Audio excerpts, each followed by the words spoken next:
I'm Zibby Owens, and you're listening to the Webby-nominated podcast, Moms Don't Have Time to Read Books. I'm really excited to announce my partnership with Book of the Month Club, bookofthemonth.com. Book of the Month has been around since 1926, although not as a website, obviously.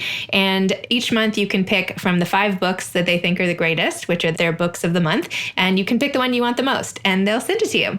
It's really fantastic. In September, they had an early release of Adrian Broder's Wild Game, which I'm releasing this week, and it's fantastic. I have a special code for my listeners, code ZIBBY, Z-I-B-B-Y. So if you put in this exclusive code, you will get your first book for just $5, which is an exclusive offer that they're not offering to anybody else, and that's really exciting. So you should definitely sign up, use code ZIBBY, Z-I-B-B-Y. They really have fantastic books, and I use the service myself. I've given it as gifts. I adore it, and you should definitely sign up and let me know what you think.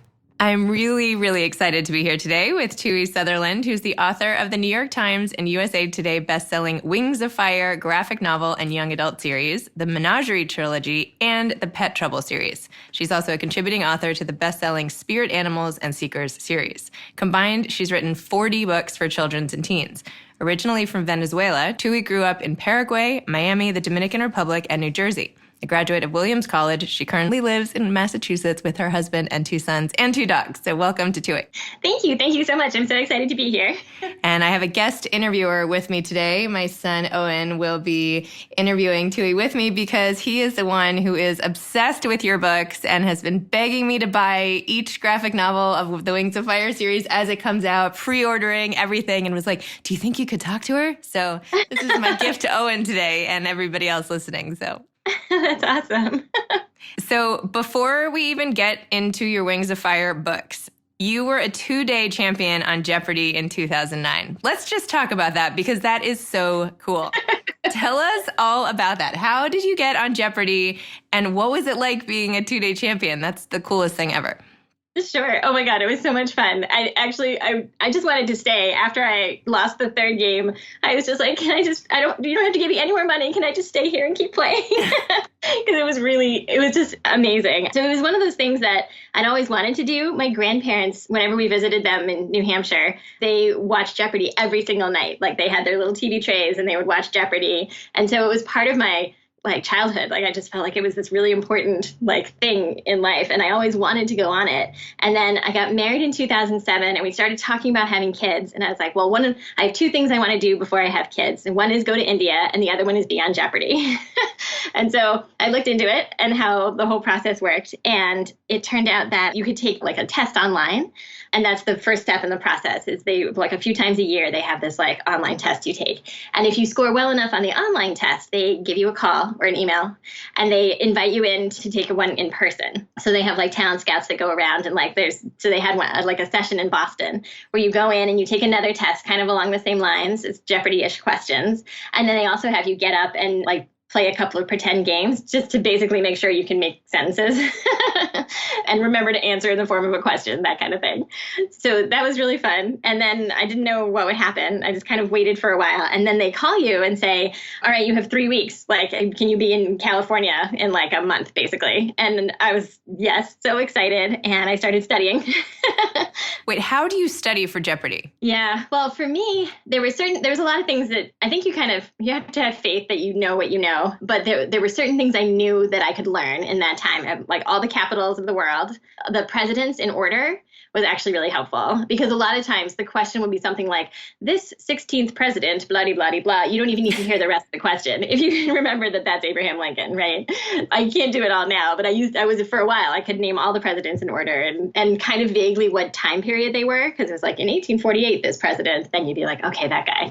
So that was helpful. And then I sort of tried, I watched some documentaries on rock music because I have this giant hole in my knowledge before 1980 for music. And that was actually kind of helpful. There was one Final Jeopardy question that was about the Beatles.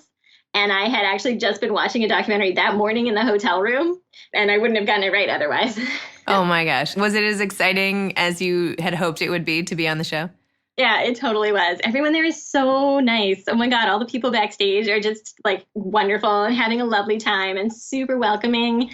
And they just make it really fun for you to be there. I won like a random ticket when I was in college to go watch Jeopardy being filmed. And that was like one of the most exciting moments of college for me. No, that's not true. But it was a really cool moment. Anyway, well, I just thought that was really neat. So obviously you're a genius and that's amazing. So we can move on from there now that we've established that. But no, I got to clarify that was before I had kids, like when my brain still worked and like retained attention. So, not as much anymore. Yeah, seriously, the fact that Abraham Lincoln is the 16th president is pretty much the only piece of trivia I have retained since I've had kids. Yeah, I get that one reinforced because my son has the same birthday as Abraham Lincoln, so he's the one we talk about a lot. So speaking of our sons, let's talk about this book that has Owen, just totally fascinated and making him really into reading, which is a gift that you've given our whole family. Tell me about the Wings of Fire series in particular. What inspired you to write it and how you even got into writing fantasy and all the books that you've written? Sure. Wow. That was a big question. So you can hack that apart if you want. Sure. Well, Wings of Fire. So I'd written a bunch of books before Wings of Fire, as you mentioned. And I think sort of a unifying theme of all of them is I really am interested in telling stories from different perspectives and kind of focusing on like my whole Pet Trouble series. Each book is a different kid, but they all know each other. So when you read one book, you'll see the other characters and you'll kind of find out more about them, like as you read their books. So that was one thing that I was really interested in. And I also really just love writing fantasy. I've always read fantasy. I find it really just one of the most fun genres to read. I read everything, but that's my favorite. And I guess so with Wings of Fire, it sort of started with my agent and I were talking about all of my ideas for different projects. And he said, have you ever thought about doing something that was like focused on dragons? Because he knew that I love dragons. And, with them as the heroes of the story. And I immediately got excited because it kind of fit into those themes I'd been thinking about where all the books that I'd read, the humans were the heroes of the story and like the dragons were there, but they were the sidekicks or the transportation or the bad guys. And they never got to be like the center hero. And so I thought, wouldn't it be interesting to write a whole series where the dragons get to tell their own stories? And I thought that would be just really fun to do. And then I started thinking about it. And it was actually the first book, I was sort of outlining an idea for the first 5 books right around when I had my first kid. And that, I think, really affected what the themes of the series ended up being. It ended up being a lot about, like, how does your childhood shape your choices and your destiny? And how do, like, different kinds of parents, like, shape the kids? Or, like, who else you're growing up with? So the first 5 are about those 5 little dragons in a cave who are taken away from their original families. And then they are growing up together under this mountain because they're supposed to fulfill this prophecy, according to, a bunch of older dragons who want to tell them what to do. And so that question of what's nature, what's nurture, how does parenting affect, your destiny? And also, like, can you choose your own destiny no matter how you were raised? I think that's actually, I keep joking about this, but saying that I think that I'm writing these books to sort of reassure myself that no matter how badly I parent, at least I won't be like Queen Scarlet, right? Yeah. And my kids will probably still be able to save the world, is what I'm hoping. So that's sort of the beginning of thinking about it. Oh, and have you read like up through book 13, or are you mostly reading the graphic novel? Well, I had started by reading the first 5 not graphic novel. Oh, okay. And then I started drifting away from reading. And then when I went back, you were already on like book 10. So I had to and then I found out there's a graphic novel and I was like overjoyed. I read them all in like one day. Aww. And now I'm like waiting, counting the days till the next one comes out. Awesome. And I also love how the names of the dragons all kind of relate to the kind of wings they are. Like Clay is the mud wing, and like Tsunami is the sea wing, like water, and Sunny is the sand wing, Glory is the rain wing, and Starflight is the night wing. I thought it was really clever. And how so far they've all been disappointed when they've seen their real families. Oh, yeah. I'm trying to think like what happens next. But yeah, that was a big part of it, that like they have these expectations. Yeah, they're and then wrong. what's the reality like? Yeah. That's cool. I would spend a long time thinking about the names because when I first dove into the series, I was like, oh, it's a big fantasy series. I'll give them all like crazy fantasy names that are just a bunch of syllables mashed together, And then as I was writing it, I started thinking about, readers like my editor, who is amazing, but has trouble keeping track of all the dragons because she's a grown up and kids are way better at it than we are. And so I was like, what if I could identify them at least so when you read their name, you know at least what tribe they are. And hopefully it'll help you kind of connect to like where they come from and it'll help you identify the dragons all the way through. So that was a big part of sort of figuring out the world building for me, was like, well, what kinds of names would each tribe have and how will that help readers figure out like where they come from? Yeah. So. And with the graphic novel and the prose, I don't even, what do you call the difference? The young adult version. Is your intention that people can go back and forth, like Owen was saying, he read 1 through 5 and then he skipped to graphic novels? Are they basically the same stories you can go? Graphic novels are like the same books, just from the beginning to the end, graphic novels. But so I'm holding, which number is this? Book 13. This is 3. But this is book 3. So she went over the series in graphic novels. So you condense it. Yeah, basically. The way the process works is we have an adapter who's written a lot of graphic novels, his name is Barry, and he's amazing. He reads the novel, like for book 1, and he writes out like a graphic novel script, is what it's called, with like panel by panel, the dialogue and like suggestions for the artist. And then I go through that and I, make sure that it includes everything, like, because he hasn't read all the way through book 13. So, I'll be like, oh, wait, this is actually really important. It comes up later. Can we make sure to mention this? I'll change some of the dialogue. And usually I'm adding a lot of dialogue back in because I like having all of my words, as many words as possible. Isn't that so neat? Like, I wouldn't even have known that was a job, that there's a person out there who takes books and adapts them to graphic novels. Like, how cool. Don't you think? Well, yeah, he writes his own graphic novels. This will be your job in life. Now you know there's another option out there. Yeah. Well, and actually what I thought was amazing to discover. So first of all, let me just say Barry writes his own graphic novels too. Like, he's a great artist, like author in his own right too. So then there's Mike, who does all the art for the graphic novels. But then there's also yet another person, her name is Marta, who comes in and adds all the colors. So there's like, her job is just coloring the graphic novel. And I thought that was so amazing. And she does such a good job. I mean, she's also an artist. Like, she does her own art as well. And she's really talented. But it was really fun to discover that was a job. Like, wow, being the person who colors the graphic novels. I feel like now I can have like a family production team with all my different kids. I've got one who's really good at coloring. This is going to be great. Maybe we'll be graphic novel producing by the end of this vacation we're on. It's pretty fun. My son loves graphic novels. They can color. That's right. And it could be a creative graphic novel. They don't have to stay inside the lines. Wow. My son loves graphic novels. He draws a lot. He's in a comics class. They all look a little bit like Dogman. But he's working out his style. It's pretty cute. So I noticed from your bio that you've moved around a ton as a child, and I was wondering, how do you think that's impacted the way that you see the world? Do you think that there's any part of you that wants to create these fantasy worlds to give some sort of consistency, where maybe you didn't have one in your own childhood and place, that you can like make a place where your characters can stay and it's all within your own control? This is my psychological theory of you, by the way. Yeah, I really like that as an overarching theory of Tui. I mean, I do think that moving that much, there were a couple of effects. One is that I read a lot, because that was like the friend I could find anywhere. I could, no matter where we lived, I could go to the library and find Anne of Green Gables. So I was very attached to the books I read. It also made me really close friends with my sister, because she was the only person I knew no matter where we went. So we became really best friends. My mom likes to talk about how living in places like Paraguay, we didn't have television. And so we had to use our imaginations. So I think she takes a lot of credit for me being an author now. So if I take the TV away, my kids will become amazing best-selling fantasy writers? Nope.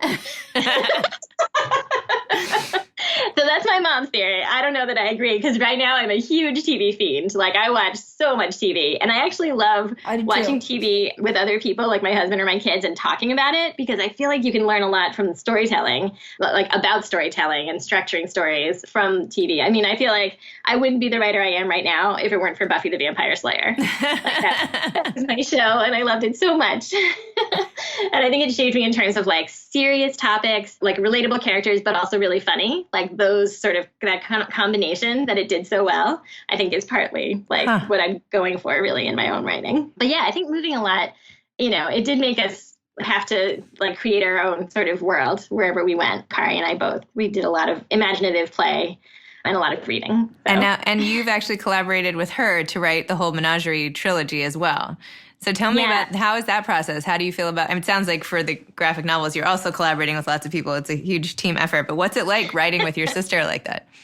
Well, that's probably the most collaborative of anything, because we were really trying to co-write it together. And the original idea was hers. She was the first person to say, like, wouldn't it be cool to do a series about a zoo full of mythical creatures? Oh, and you haven't read those, right? Have you read those? No. The Menagerie? No, that's okay. I just wondered. We're going to order them right now. Sorry. Are they graphic novels? No pressure. No, they're not graphic novels. Sorry. It's okay. You can still read books. It's okay. Yes, you can. No, my kids the same way. Actually, my kids have not read my books. They're kind of like, maybe one day, Mom, if we have time, in between all the Dogman books. With Menagerie, Kari said zoo full of mythical creatures, and I said that would be amazing. Like, why don't we write it together? Let's just like do it. And so we brainstormed a lot of the sort of concept together in terms of like the characters. We knew we wanted one kid who works in the Menagerie, because like how cool would it be to wake up every morning and have to go deal with like dragons and phoenixes and unicorns, and those are your chores for the day. But then also like keeping it secret at school. You can't tell anyone. Like, there's a reason why your backpack smells like wet mammoth, that's very hard to explain. And then we also wanted to have the perspective of a kid who's discovering the Menagerie for the first time, because like that experience of walking in and being like, what is this magical place?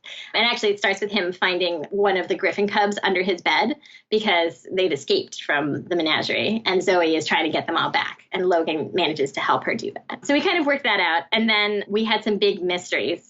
Yeah, there are a few others now about like mythical creatures that I think, but it was really fun to figure out which creatures we wanted in the series to include in the zoo, and also the big mysteries. So there's like one mystery that's resolved in book 1, but there's others that carry over into books 2 and 3.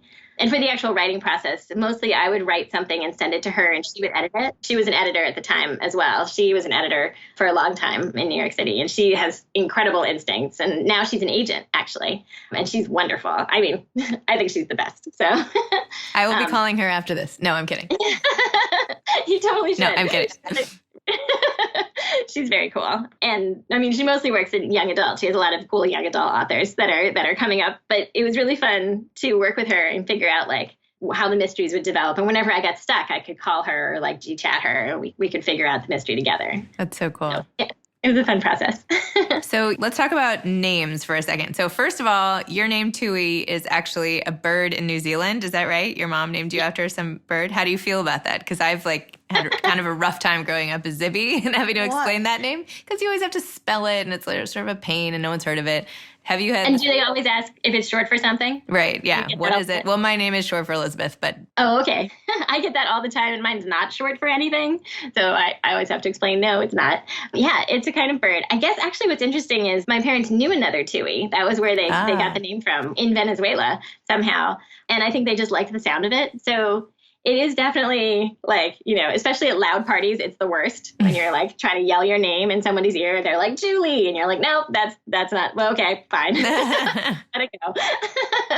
But I think it also there's something kind of cool about the uniqueness of it. Like I do like being the only Tui that anybody knows pretty much. And actually it's funny, growing up, part of my plan was to get famous enough that people would start naming their children after me, and then there'd be other Tuis in the world. Well, it looks like you're on the right track. That's pretty impressive. But yet, I don't think it's happened yet, but maybe one day. But you've still chosen to write lots of books under pseudonyms, under pen names. So why did you do that? Why did you choose to do that? So there's actually it's kind of funny because there's a different excuse for each one. Like there was a reason behind each pseudonym. They're all slightly different. But I think the main reason is that, so I was an editor for a while at a couple of companies in New York. And when I left to write full time, like basically what I wanted to do was just write as much as possible. I had a couple of things that were sort of my like pet projects that had my name on them, but I also I knew a lot of people in publishing, and they would ask me, like, do you want to work on this project or that project? And I would say yes to everything because I figured it was all good practice and it was all making me a better writer. And especially like the ones where I was trying to write in a particular style. So for instance, the Warriors series, which is it's the series about cats in the wild having adventures. Oh, yeah, I saw that. Have you seen those? Yeah, there's a lot of them now. So I was the editor when it first started. And then when I left, so we had 3 authors to begin with, 1 who would come up with the story and then 2 who would take turns writing the books. And then they asked me to join the team because the books were doing really well. And so they wanted more Erin Hunters, basically. So Erin Hunter was a made-up name in general. And so like learning to adapt my voice to that style. Or I also wrote a couple of Little House spinoffs, Little House on the Prairie spinoffs.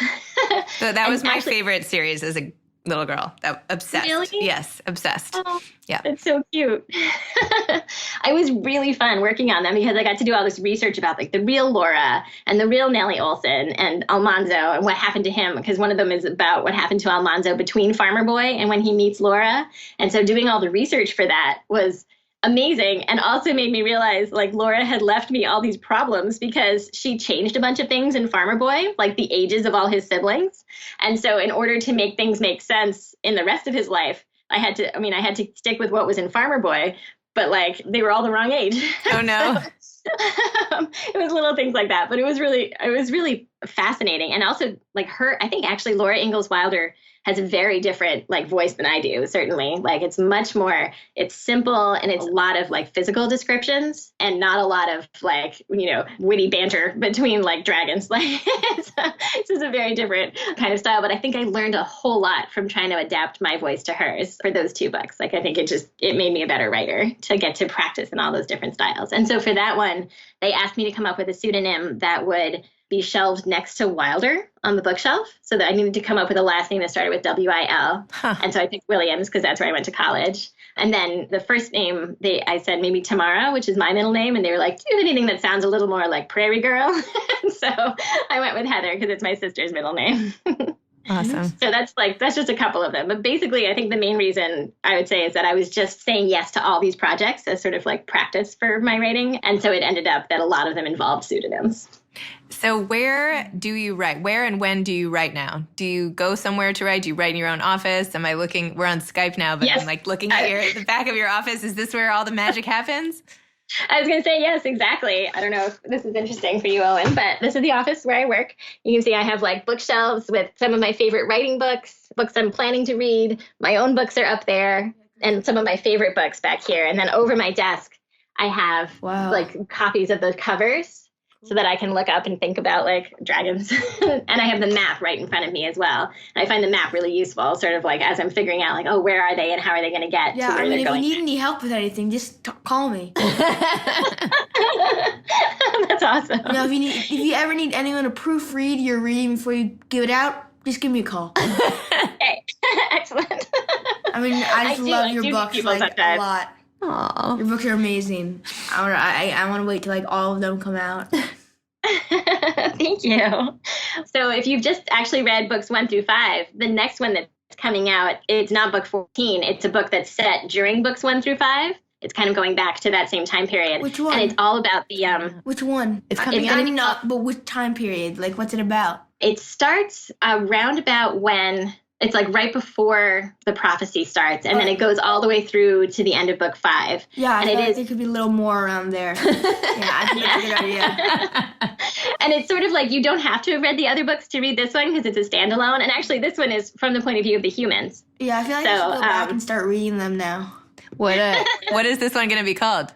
It's called Dragon Slayer. Oh, yeah. It's like, I don't know, Owen, if you've seen the book Darkstalker. Oh, yeah, I saw that one. I didn't read it, though. Yeah, that's okay. This one, you shouldn't read this one until you've read books like 6 and 7. Because this one is connected to like what happens. My dad used to order them all for me, which is amazing. So when I go back to the city, I'm just going to grab them all and go to boarding school and like read them all and then wait for the new comics to come out. And like the comics are just like the best thing ever.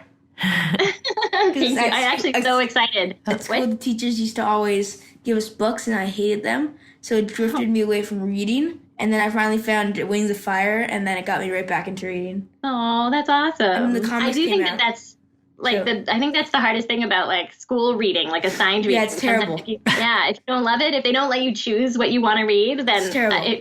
that can happen to a lot of kids. Yeah. Yeah, it's pretty bad. So this graphic novel number 3, Wings of Fire, when does this come out? That comes out in October. This comes out in October. How lucky are you? I know, right? Am I the coolest mom in the entire world? Yeah. Oh All my right, gosh. so I think you should work a little more on the next graphic novel, and I'll help with it. Okay. I want my page in the table of contents. I'm kidding. Yeah, actually, that's the next thing I have to do. I just finished that Dragon Slayer book I mentioned, and I just turned it in. So I know that she's been kind of holding on to the script for the 4th graphic novel, like waiting for me to be done with that one so she can unleash it on me. So that's what I'll be doing. Just saying, I'm here. Need anything, I'm right here. Oh, thank you. So that's coming next. What else aside from that? Do you have any thoughts about turning all of this into TV? Oh, yeah, that's a good idea. Yeah, right? Yeah, I mean, I love the colors you turn glory into. It's amazing. Well, yeah. So actually, that's just to talk about book 3 for a second, the graphic novel. Yeah, please. It's been my favorite so far. Like, I love what Marta did with all because poor Marta, the colorist. We were like, okay, here's a book where all the dragons are different colors. Also, they're chameleons basically and can change colors in every page. So could you just like make them a different color in every panel? Yeah, it was and awesome. they change colors when they're having emotions. So, when Glory's mad, she has to turn kind of red or like, there's different colors for the different things that they're feeling. So it was a huge challenge. And I think she really rose to it. Like, it's beautiful, all the different colors in it. Plus also the Rainwings, that tribe that they end up with, they have pet sloths. So there's like a pet sloth on every page. And I was really excited about amazing. that. But yeah, what was the question? TV. Oh, yeah. Yeah, so I feel like that would be amazing. I can be the voice of I'd Clay love if to you do need anything. Oh, stop. So I'm hoping, I would love to see it as a TV show. It's kind of in the hands of my agent, and there's like a film agent that's working with us, and hopefully they'll find the right people for it. I kind of, I don't want to say yes to anything. Like, I want to find the people who understand the books and like really get it and are going to make it look good, Yes. Yeah, it's and also figuring out the right like animation style, like what. Yeah, I watch a lot of TV with my kids, and I'm constantly thinking like, well, would this work? Would this work? Like, what should it really look like? So I don't know. Those Disney kind of cartoons, like those are kind of not like your kind. Anime is not really like that kind of cartoon. I mean, it might be good, but like. Okay, we'll get back to it. Right? It's hard. No, it's such a hard question. I'm going to try watching a series called The Dragon Prince. Have you seen that one? It's on Netflix. No. So just from watching the trailer of it, I was like, I kind of like this style, but I need to watch it a little and see if I really do like it. And then also my favorite, my 2 favorites are Miyazaki. I feel like the Miyazaki movies are really beautiful. And also Into the Spider-Verse was like, Yeah, that's amazing. Great. That was great. Right? It was so brilliant. So I was like, can I just have that? Like, whoever did that, come and do my book.